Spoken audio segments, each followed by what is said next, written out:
Hello, Rama Rama Pupodu. Hope all are in good health, feeling great, wonderful, having a happy and peaceful life. Now let's continue with the next part. 10 minutes pass. I hear the sound of someone stirring from a room on the floor below, out into the stairway. Immediately, there is a tingling sensation in my head, and the idea suddenly grips me that the man downstairs has fixed his thoughts upon me. I hear the man's footsteps going up the stairs when at last, for he moves with extreme slowness, he enters the room. I need no one to announce his name. A venerable patriarch has stepped from the pages of the Bible, and a figure from Mosaic times had turned to flesh. This man with bald head, long white beard, and white moustache, grave countenance, and large reflective eyes. This man, whose shoulders are slightly bent with the burden of nearly 80 years of mundane existence, can be none other than the Master Mahasaya. He takes his seat on a divan and then turns his face towards mine.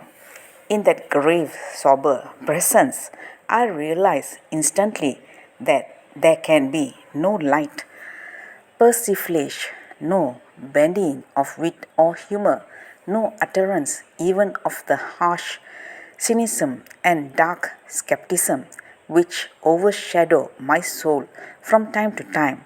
His character, with its coming link of perfect faith in God and nobility of conduct, is written in his appearance for all to see. He addresses me in perfectly accented English. You are welcome here. He bids me come closer and take my seat on the same divan. He holds my hand for a few moments. I deem it expedient to introduce myself and explain the object of my visit. When I have concluded speaking, he presses my hand again in a kindly manner and says, "It is a higher power which has stirred you to come to India, and which is bringing you in contact with the holy men of our land. There is a real purpose behind that, and the future will surely reveal it. Await it patiently. Will you tell me something about your master Ramakrishna? Ah, now you raise a subject about which I love best to talk.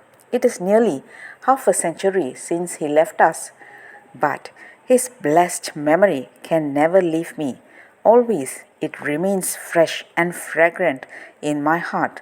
I was 27 when I met him and was constantly in his society for the last 5 years of his life.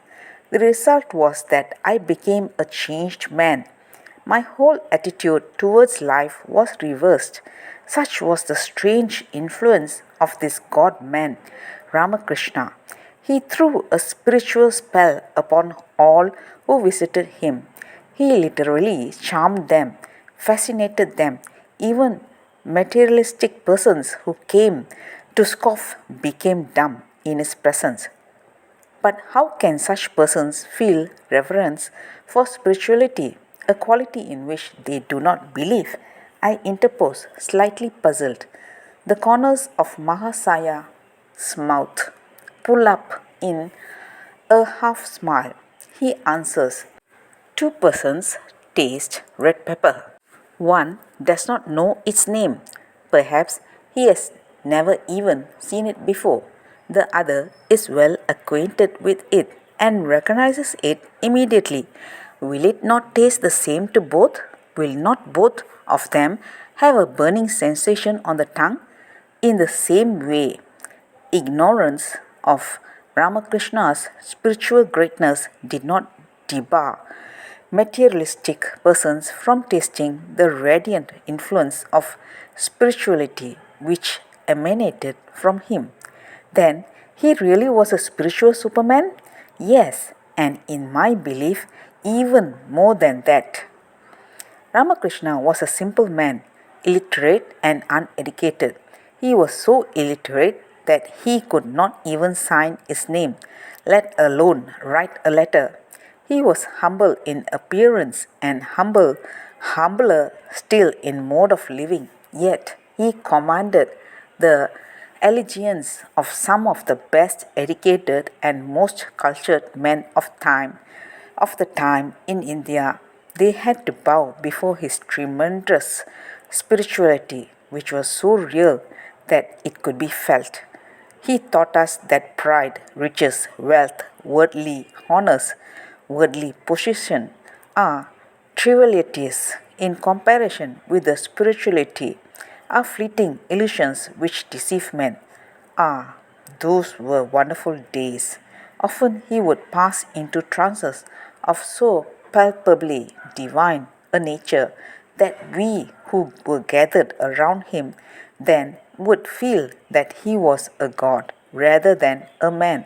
Strangely, too, he possessed the power of inducing a similar state in his disciples by means of a single touch. In this state, they could understand the deep mysteries of God by means of direct perception. But let me tell you how he affected me. Let's continue the next chapter. Thank you. Bye bye. Rama Rama Pupodu.